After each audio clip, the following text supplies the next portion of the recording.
Hello friends, Ramakrishna Hari. आज आम्ही सगळ्यांची फेवरेट दाळबट्टी बनवणार आहे. दाळबट्टीचं पीठ बनवण्यासाठी गहू मक्का दळून घ्यायचा आहे आणि पीठ मळताना तुम्ही रवा पण ॲड करू शकता. ओवा, मीठ, जिरे, धने, मीठ, सोडा टाकून पीठ मळून घ्यायचं आहे आणि बडीशेप हे सगळे टाकून पीठ मळून घ्या. दाळबट्टीचे गोळे करून उकडायला ठेवले आहे आणि इथं डाळ शिजायला टाकली आहे.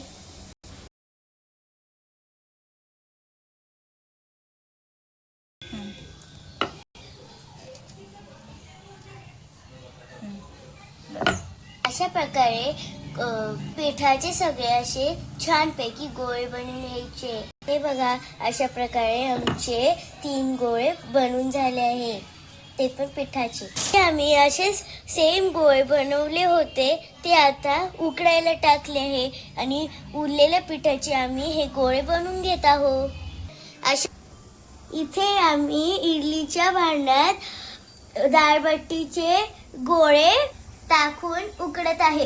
तुम्ही पातेल्यामध्ये पाणी टाकून नीट त्यात पण उकडून घेऊ शकतात, पण इडलीच्या भांड्यात दाळबट्टीचे गोळे लवकर शिजतात, त्याच्यामुळे याला झाकण लावून 15-20 मिनिटं उकडून घ्या.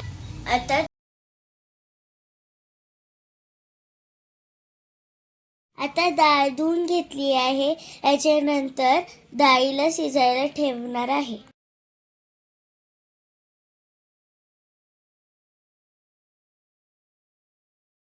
आता आपण डाळ बनवणार आहे. डाळ बनवायसाठी मी इथे तुरीची डाळ, मुगाची डाळ आणि सोबतच हळद आणि जिरे आणि प्रमाणात थोडे पाणी घेतले आहे. कुकरच्या 3-4 शिट्ट्या होऊस तर डाळ शिजू द्या.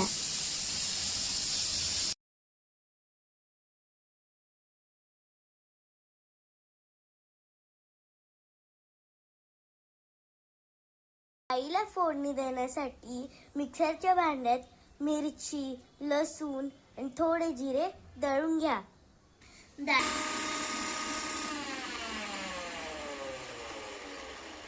शिजून झाली आहे. आता आपण याला फोडणी देऊ.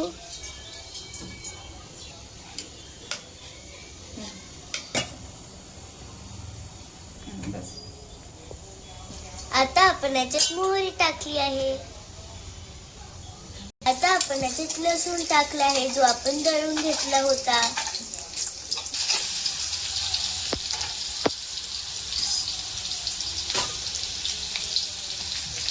आता आपण याच्यात कढीपत्ता टाकायचा आहे. मग आपल्याला याच्यात जिरे टाकायचे.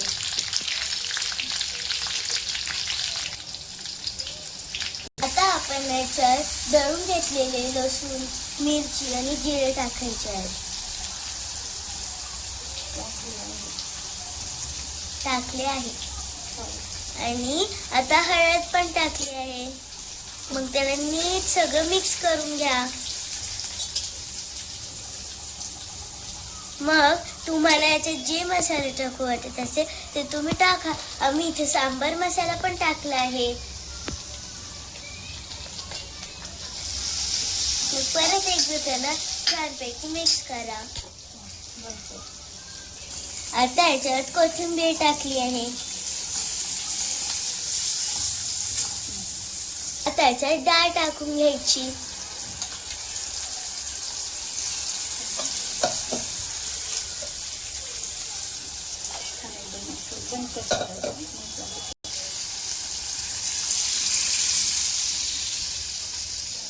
ज्या प्रकारे डाळ टाकून झाली आहे.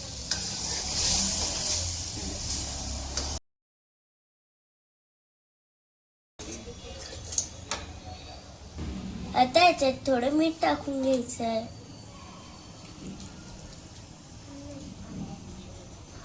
यम्मी. नंतर उकडलेले गोळ्यांना अशा प्रकारे कट त्या करून घ्या. प्रकारे आम्ही आधी उकडायला टाकलेले गोळे ते आता छानपैकी उकडले आहे. आधी उकडलेले टाकले.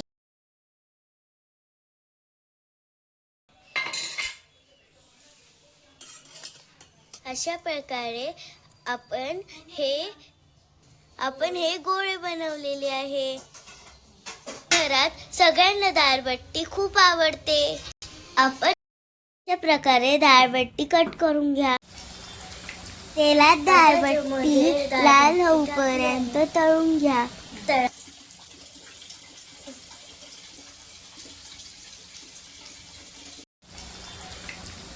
आता त्यामध्ये दालबट्टी टाकली आहे तळायसाठी.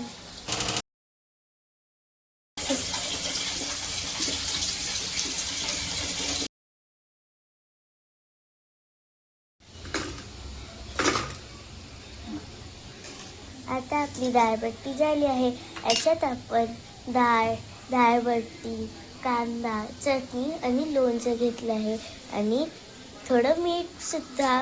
आणि आता याच्यावर आपण तूप टाकणार आहे.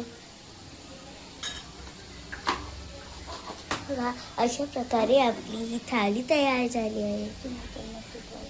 तुम्ही पण हे नक्की घरी ट्राय करा. खूप टेस्टी लागतं.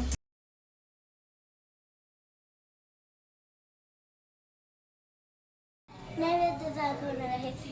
नैवेद्य दाखवून झाल्यावर मी जेवायला बसते.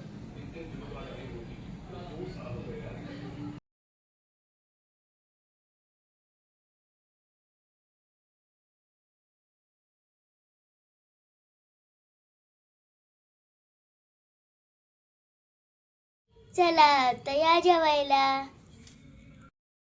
वाव, खूप टेस्टी बनली आहे दाळबट्टी. तुम्ही पण नक्की ट्राय करा. तुम्ही दाळबट्टीला चुरून पण खाऊ शकता. मला चुरून खायला पण खूप आवडतं. वरणात चुरून खाऊ शकता आणि मला वरणात चुरून खायला खूप आवडतं. टेस्टी आहे. अशाच नवीन नवीन व्हिडिओ बघत राहा आणि तनिष्का बेता चॅनलवर लाईक करा आणि सबस्क्राईब करा. तुला पुढच्या व्हिडिओमध्ये. तोपर्यंत रामकृष्ण हरी.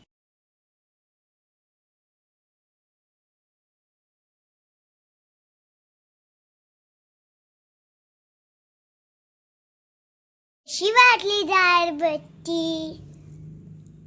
नक्की ट्राय करा. नक्की सांगा. बाय.